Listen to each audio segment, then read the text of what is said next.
মার্কা আছে মার্কাটা কি দাদা দাদির নানা নানির চাচা চাচির মা গো মা মা ভোট দেবেন কিসে কচুর নিচে ভোট দেবেন কিসে কচুর নিচে মার্কা আছে মার্কাটা কি দাদা দাদির নানা নানির দুচু ভাইয়ের তালা চাবি এমপি সাহেব মাথা গরম করা যাব না, এই জায়গায় সবার ভাড়া করা তো তালা চাবি তো নেই, এর জন্য হয়তো মুখ ফসকে বাড়াই গেছে গা। যাই হোক বেশি দেরি করেন না, ওর আবার বদনামার কামে মিছিলে যাবো গা। সর্বোচ্চ 38 মিনিট থাকবো, এর মধ্যে মানুষের কাছে যত ভালো সাজা যায় সাজে নেন।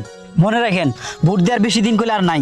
ওহো তাই তো, আসলে তো বেশি দিন নাই। এই টিয়া সবার ভালো করে দিছস? হয় এমপি সাহেব, আপনি যত দিবেন গেছে অতই তো দিছি। তাহলে ডাবল স্লোগান ধরাস না কে? হেই বেটা ডাবল স্লোগান ধর। শুধু শুধু শুধু ভাই খারাপ দাদা কি আর শুধু ভাই রে। হেই সরি দুচু দুচু দুচু ভাই এক বড় না দুই বড় দুচু ভাইয়ের কচু বড় এই দাঁড়া, তোরা আসস কত বড় নিয়া দেখ আমার লোকজন কত কষ্ট করে কাম করতেছে। এই ধর থাক, আমি আমার লোকজনের একটু সেবা দিয়ে আহি। ঠিক আছে এমপি সাহেব। কত কষ্ট করেন, দেন দেন দেন। আমার ভাই তোমার ভাই দুচু ভাই এক বড় না দুই বড় দুচু ভাইয়ের কচু বড় সবাই ঠিক মতো কাজ করো আর কত মার্কায় ভোটটা দিও সবাই। আমার ভাই কত মার্কা কত? আমার ভাই তোমার ভাই দুচু ভাই কত ভাইয়ের মার্কা কে এমপি সাহেব সবকিছু আপনার কই দেন রাখবো। ওহো তাই তো। এই ভাই এই ভাই ঘুরে ঘুরে ঘুরে। হ্যাঁ তোমার ভাই আমার ভাই দুচু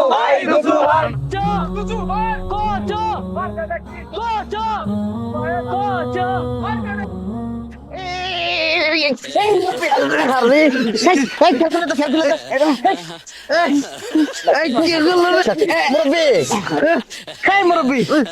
আপনার তো কমর ফাটছে।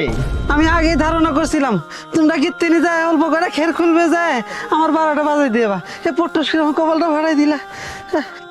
এর জন্যই কই শালার বুইরা মানুষ মানছিল ছাড়া না। আরে চাচা আপনার বাস্তবে কপাল ফাটে নাই, আপনার ভাগ্যের কপাল ফাটছে। ও বাবু সারাটা বছর খালাম মাসারে কামলা দিয়ে আর বুড়ে বয়স আইছো তোমরা ভাগ্য খুলবে না।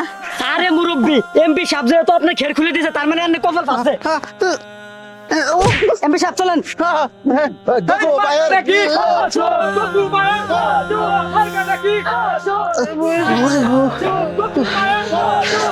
মানুষ মারা এমপি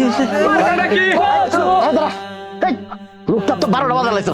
এই আয় এই হায় রে হায় রে সর্বনাশ করছে। এই মুরব্বি মুরব্বি তো 12টা বাজাইছো তোমরা। এই নাও টিয়া দিলাম, এটা দিয়ে ভুট্টা দিও আমারে।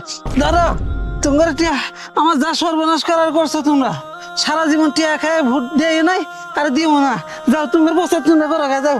বাহ বাহ, মহাজনগণ যদি দেশের সব জায়গায় থাকলো নি তাহলে আর কোন এমপি করে 15-20 কোটি টিহা দিয়ে নির্বাচন করার লাগলো না। দেশের মধ্যে নির্বাচিত হওয়ার পরে এই টিহা তোলার জন্য টেন্ডারবাজি চাঁদাবাজি আর দুর্নীতিও করার লাগলো না। না কোনটা কস? ঠিক আছে চাচা থাকেন আপনি। এই চ মার্কাটা কি দুচু ভাইয়ের দুচু ভাইয়ের কচু ভাজি তরকারি কি এটি কচু ভাজি তরকারি শুরু করলি? ওই দিক দিয়ে চায় দেখ মোল্লারা মাথায় বাইন্দা আইতাছে পাগড়ি। এমপি সাহেব হাতি কিন্তু গাতাই, কোনদিন মোল্লা মুর্শিদের তো দেখতে পাইলেন না, এখানে একটু সালাম কালাম দেন, বুট বুট চান। আসসালামু আলাইকুম মোল্লা সাহেবরা, আমারে ভুট্টা দিয়েন কচু মার্কাই। ওয়ালাইকুম আসসালাম। যে ভোট টোট তো পাবেন ইনশাল্লাহ, কিন্তু নির্বাচনের নামে আপনারা যা শুরু করছেন এগুলো তো আসলে খুব ভালো দেখা যায় না। আর বাহির থেকে মানুষ আপনাদের এই কার্যকলাপগুলা খুব ভালো যে বলে এমনও না, মানুষ অনেক হাসাহাসি করে। আর আমি মনে করি কি সামান্য 2 দিনের ক্ষমতার মোহে এত পাগলামি করাও ঠিক না। এই তুমি কারে পাগলামি শিখাও? পাগলামি আবার ছুড়ে এলদেম করে দিলাম, খালি 5টা করে নেই তোমার খবর করে আলদেম। এমপি সাহেব কারে কি কইতাছেন? এনটাও কিন্তু এমপি হন নাই, মাথা ঠিক করেন। ও হো তাই তো হুজুর। আচ্ছা সরি, ভুট্টা দিয়েন। হ্যাঁ কচু মার্কায় ভুট্টা দিয়েন। শোনেন, মানুষ এখন ভাওতাবাজি বোঝে, এত কিছু করা লাগবে না। আপনি সৎ হন, মানুষ আপনাকে ভয়ে না ভালোবাসা ভোট দেবে। আর সৎ হইলে স্বয়ং আল্লাহ তাআলা আপনারা সাহায্য করবে। এটা আবার মানুষকে বক্তব্য দিয়ে বইলা বেড়ায়েন না যে হুজুর কইছে ভোটের জন্য নাকি আল্লাহ সাহায্য করবে। হ্যাঁ, আমার জ্ঞান দিয়ে গেল খালি 5টা করি একটা করে ধরে স্ক্রিনে দেবে আমারে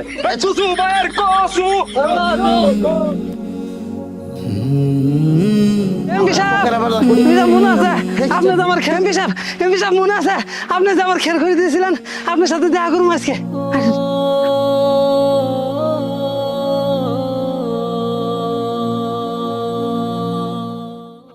এই এই এই দাঁড়াও।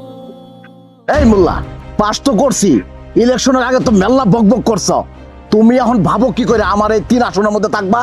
আমি একদিনের ওয়ার্নিং দিলাম, এর মধ্যে যেন আমার আসনে না দেখি। যাও যাও, এই যাও করে টান দাও।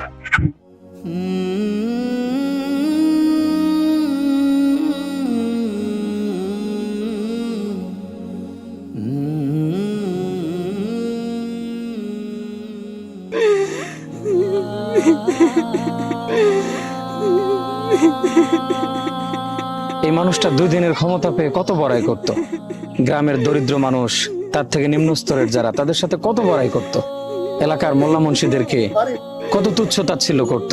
সবাইকে এলাকা থেকে বের করে দিছে, আমাকেও বের করে দিছে, আমিও চলে যাইতাম। কিন্তু আজকে হঠাৎ করে দেখি তার বাড়িতে কান্নাকাটির আওয়াজ। দেখে আসলাম, এসে দেখি সে আজকে লাশ হয়ে পড়ে আছে। শুধু তাই না, তার দেহখানা এখন এখানকার সবার হাতের মাটি দিয়ে ঢেকে দিতে হবে। এই তো দুনিয়া, এই তো ক্ষমতা, আর এই তো মানুষের জীবন। তারপরেও কেন ফেরে না আমাদের হুঁশ জ্ঞান?